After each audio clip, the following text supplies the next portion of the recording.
စိုင်းတဆိုင်ရှိကဖြတ်သွားခဲ့လူတွေထဲကလေ90ရာခိုင်နှုန်းကစိုင်းတဲ့ကိုဝင်မလာဘူးရှင်ပြီးတော့ကိုယ့် website ကိုဝင်ကြည့်တဲ့လူတွေက98ရာခိုင်နှုန်းကဘာမှမဝယ်ဘဲနဲ့ပြန်ထွက်သွားကြတယ်ဟုတ်တယ်အဲ့ဒီကိန်းနန်းတွေကတော်တော်ကြောက်ဖို့ကောင်းတယ်ဟုတ်တယ်နော်လူငန်းရှင်တို့မြတ်အတွက်ဒါကနေ့စဉ်ရင်ဆိုင်နေရတဲ့အကြီးမားဆုံးစိန်ခေါ်မှုပဲပစ္စည်းကလည်းကောင်းရတာနဲ့ဝန်ဆောင်မှုကလည်းအကောင်းဆုံးပေးနေတာတောင်ဘာလို့လူတွေကစိတ်မဝင်စားကြတာလဲဆိုတော့ဒီနေ့ကျွန်တော်တို့ဆွေးနွေးမယ့်အကြောင်းအရာကအဲ့ဒီမိခွန်းရဲ့အဖြစ်ကိုတက်တက်ညွှန်ပြနေတယ်မားကတင်ပညာရှင်ဒေါ်နာမီလာပြောခဲ့တဲ့စကားတစ်ခုရှိတယ်လေလူတွေကအကောင်းဆုံးကုန်ပစ္စည်းကိုဝယ်ရမဟုတ်ဘူးဆိုတာဟုတ်တယ်ရှင်တို့အမြဲတမ်းနားလည်နိုင်တဲ့ကုန်ပစ္စည်းကိုဝယ်ကြတဲ့ဒီစကားရိုးရှင်ပေမဲ့တော်တော်လေးနတ်တယ်နော်ဟုတ်ပါတယ်ရှင်းလင်းပြသမှုကအရာအားလုံးထက်အရေးကြီးတယ်ဆိုတဲ့သဘောပေါ့ဒေါ်နဲ့မင်လာဆိုတာက building a story brand ဆိုတဲ့စာအုပ်နဲ့ကဘာကျော်လာတဲ့သူလေသူ့ရဲ့အဓိက philosophy က marketing ဆိုတာစူးညံနေတဲ့တောအုပ်ကြီးထဲမှာအော်နေတာနဲ့တူတယ်ကိုအတန်ကိုရှင်းအောင်မလုပ်နိုင်ရင်ဘယ်သူမှလက်ကြည့်မှာမဟုတ်ဘူးဆိုတာပါပဲသူ့ရဲ့ framework တွေကမြန်မာစီးပွားရေးလုပ်ငန်းရှင်တွေတကယ်ကိုအပြောင်းလဲထည့်ဆင်နိုင်ပါတယ်ရှုပ်ထွေးတဲ့ marketing နည်းတွေအစားရိုးရှင်းဒီလူတွေရဲ့ဦးနှောက်ထက်တက်ရက်ရောက်တဲ့ message တွေဘယ်လိုဖန်တီးမလဲဆိုတာကိုအဓိကထားတာပါစိတ်ဝင်စားစရာပဲရှင်ဒါဆိုရင်ဒီနေ့သူ့ရဲ့ marketing made simple စာအုပ်ထဲလာအဓိကကျတဲ့အချက်တွေကိုလက်တွေ့ကြဆွေးနွေးကြည့်ကြရအောင်ကောင်းပါတယ်ဒါပဲ theory တွေကြီးပဲပြောနေရင်နည်းနည်းတော့ပြင်းစရာကောင်းနိုင်တယ်ဒီလိုကျမတို့စိတ်ကူးထဲမှာလုပ်ငန်းရှင်တယောက်ကိုဖန်တီးကြည့်အောင်ဟုတ်တယ်လက်တွေ့ကြတဲ့ဥပမာတစ်ခုနဲ့ဆိုပိုရှင်းကောင်းပါဟုတ်ဥမာမုံဖုတ်ညောင်းနေခင်တွင်လုပ်ငန်းလေးတစ်ခုလုပ်နေတဲ့မမေတူဆိုပါတော့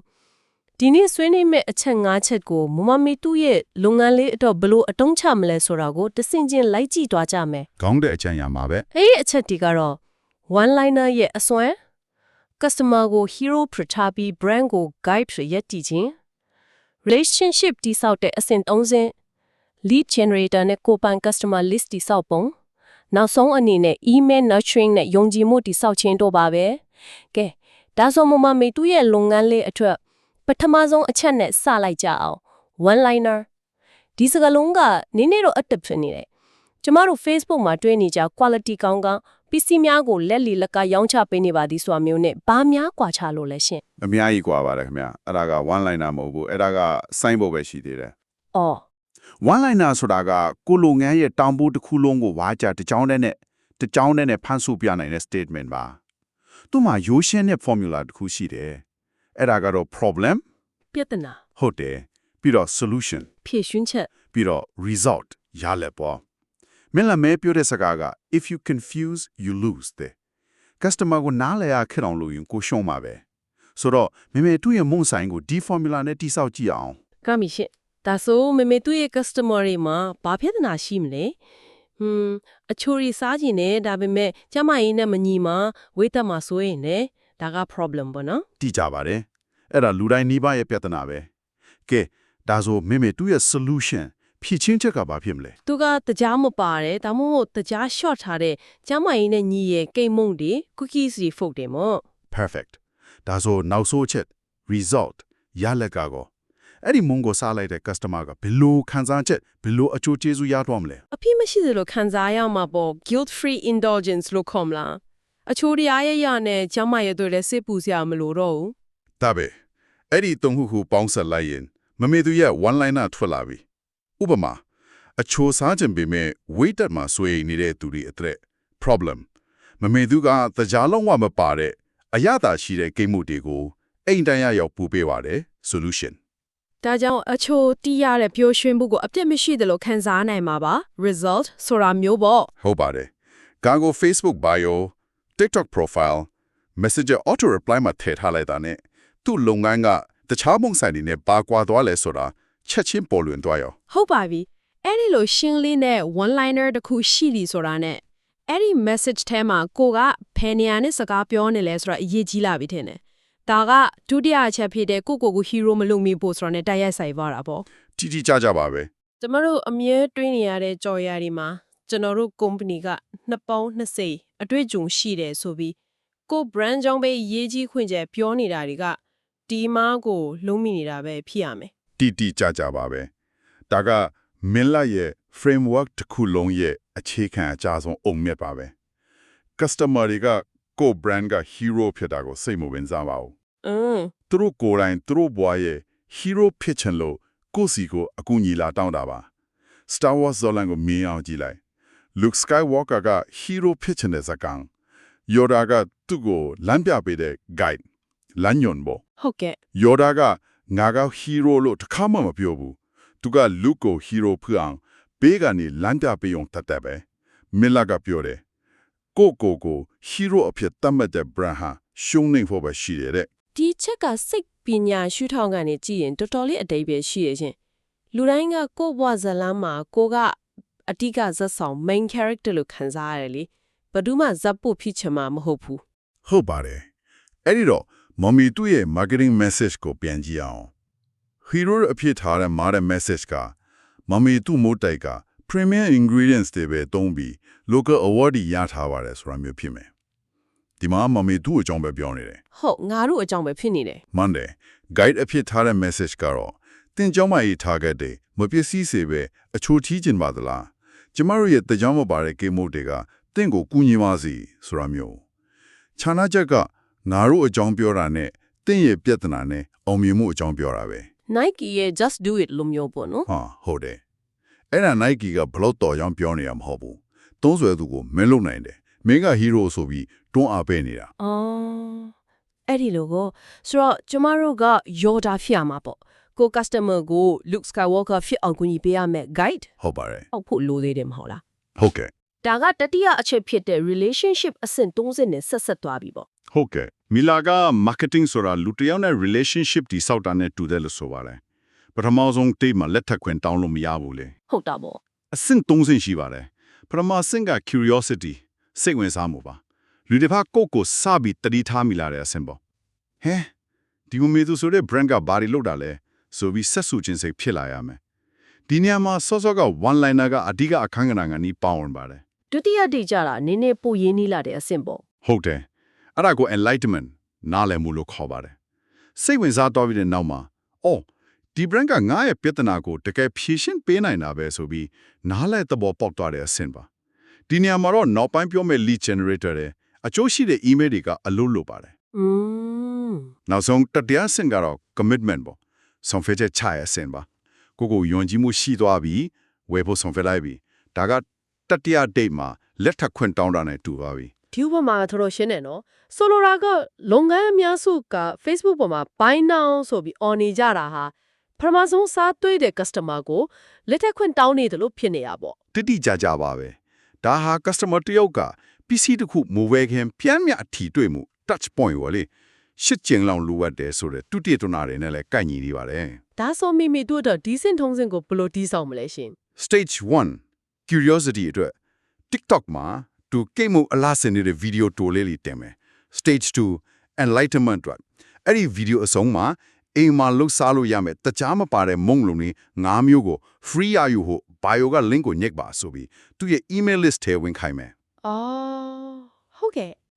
Stage 3 commitment အတွက်ကတော့အဲ့ဒီ email list ကိုအပတ်စဉ်အကြံဉာဏ်တွေ success story တွေပို့ပေးပြီးနှစ်သုံးပတ်ကြာမှသူချင်မုံတွေကိုရောင်းချတဲ့ sales email ပို့တာမျိုးလုပ်နိုင်ပါတယ်မီလာပြောသလိုပါပဲလုပ်ငန်းအများစုကြာရှုံးရတာကရောင်းဖို့ကိုစောလုံးတဲ့အချိန်မှာတောင်းဆိုမိလို့ပါပဲ ကောင်းပါပြီအဲ့ဒီမှာ free ရယူဖို့ဆိုရဲ့အချက်ကစိတ်ဝင်စားဖို့ကောင်းတယ်ဒါကစတုထအချက်ဖြစ်တဲ့ lead generator ပေါ့ဒါမဲ့ဒီမှာကျွန်မမေးခွန်းတစ်ခုထုတ်ချင်တယ်ရှင် ဟုတ်ကဲ့မေးပါခင်ဗျာ မြန်မာပြည်မှာ email ကတိတ်မတွင်ကျယ်ဘူးလို့ပြောကြတယ်လူတွေက Facebook Messenger Viber ပဲတုံးကြတာများတယ်ဒီ email list တိစောက်တဲ့နီလန်ကတကယ်ပဲလက်တွေ့ဖြစ်ပါမလား အရန်ကောင်းတဲ့မေးခွန်းပါဒါက local context နဲ့ချိန်ညီရမယ့်အချက်ပဲ lead generator ရဲ့အဓိက concept က customer ရဲ့ contact information ကိုတန်ဖိုးရှိတဲ့ content တစ်ခုနဲ့လဲလှယ်တာပါအဲ့ဒီ contact က email ဖြစ်ရမယ်လို့သတ်မှတ်ထားတာမဟုတ်ပါဘူး အော် Fiber number Telegram channel link Messenger subscriber list ပါမဆိုရတဲ့အဓိကကကိုယ်ပိုင်ဆိုင်တဲ့ media own media တစ်ခုကိုတည်ဆောက်ဖို့ပါပဲဘာလို့လဲဆိုတော့ Facebook algorithm ဘယ်နဲ့ပြောင်းမလဲ ဟုတ်တယ်ကို page reach ဘယ်နေ့ကြမလဲဆိုတာဘယ်သူမှမသိနိုင်ဘူး ဟုတ်ပါတယ်ကိုယ်မှာကိုယ်ပိုင် customer list တစ်ခုရှိနေရင်အဲ့ဒီတန်ကိုမခံရတော့ဘူးဒါက permission marketing ပါ customer ကသူ့ရဲ့ contact ကိုကိုယ့်တဘောနဲ့ကိုပေးထားဖြစ်တဲ့အတွက်ကိုယ့်စီက message တွေကိုလက်ခံဖို့ခွင့်ပြုပေးထားဖြစ်သွားတယ် ဟော own media ဆိုတဲ့အသုံးလုံးကသူတို့အစွမ်းထက်တယ်နော်ဒါဆိုမမေတို့တို့ lead generator idea ကောင်းကောင်းလေးတစ်ခုထပ်ပြီးစဉ်းစားကြည့်အောင်စောစောကပြောတဲ့တကြားမပါတဲ့မုံလုံးနဲ့၅မျိုးဆိုတဲ့ PDF ပေါ့ ဟုတ်တယ်အဲ့ဒီ PDF ကိုပို့ပြီးဆွဲဆောင်မှုရှိအောင်လုပ်လို့ရသေးတယ်မြန်မာအစားအစာကြိုက်သူများအတွက် guilt free dessert လမ်းညွှန်15မိနစ်တွင်အိမ်မှာလုံနိုင်တဲ့ကျန်းမာရေးနဲ့ညီတဲ့မုံလုံးနေများဆိုတာမျိုးပေါ့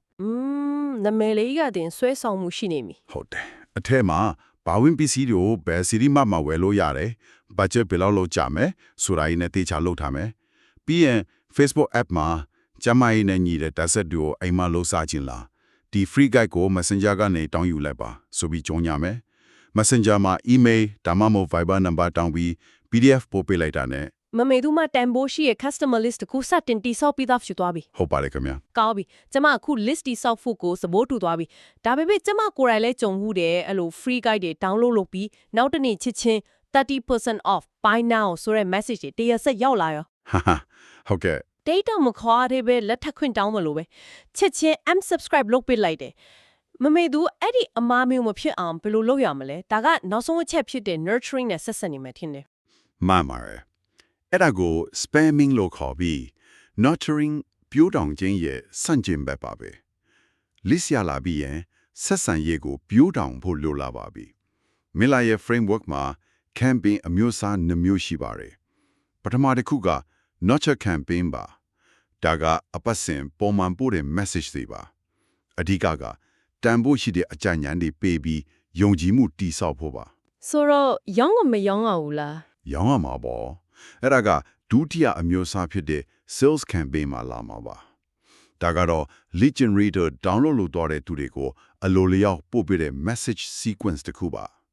များသောအားဖြင့်9ခု6ခုလောက်ရှိပြီးတတ်မှတ်ထားတဲ့ရက်ခလိုက်ပို့ပေးပါတယ် အဲ့ဒီ message တွေထဲမှာတော့ရောင်းလို့ရပြီပေါ့နော် ဟုတ်ပါတယ်အဲ့ဒီမှာကို product ရဲ့ offer တွေ testimonials တွေနောက်ဆုံးမှာတော့တိုက်ရိုက်ဝယ်ဖို့တိုက်တွန်းတာမျိုးလုပ်ပါတယ်မီလာကပြောထားတာက email marketing ရဲ့အဓိကရည်ရွယ်ချက်က customer ရဲ့စိတ်ထဲမှာထိတ်ဆုံးကနေရာကိုယူထားနိုင်ဖို့ပါပဲတဲ့လူတွေကကိတ်မို့စားချင်းစိတ်ပေါက်လာတဲ့အချိန်မှာသူတို့ inbox ထဲမှာအမြဲတမ်းဖို့ရှိတဲ့ message တွေပို့ပြီးနေတဲ့မမေတူကိုပဲပထမဆုံးတတိယတော့မှာပါ အရန်ကောင်းတဲ့အချက်ပဲရှင်ဒါဆိုမမေတူအတွက် sales campaign sequence ဥပမာကိုလက်တွေ့ကြကြလေးပြောပြပေးပါအောင်စောစောရသလို day 1 day 2ဆိုတာမျိုးထက်ဘယ်လို message မျိုးတွေပို့တင်လဲဆိုတာကိုပေါ့ ကောင်းပါပြီ lead generator download လုပ်ပြီးစလေးရဲ့အတွင်းပို့မဲ့ message 6ခုကိုဒီလိုပုံစံဆွဲနိုင်ပါတယ်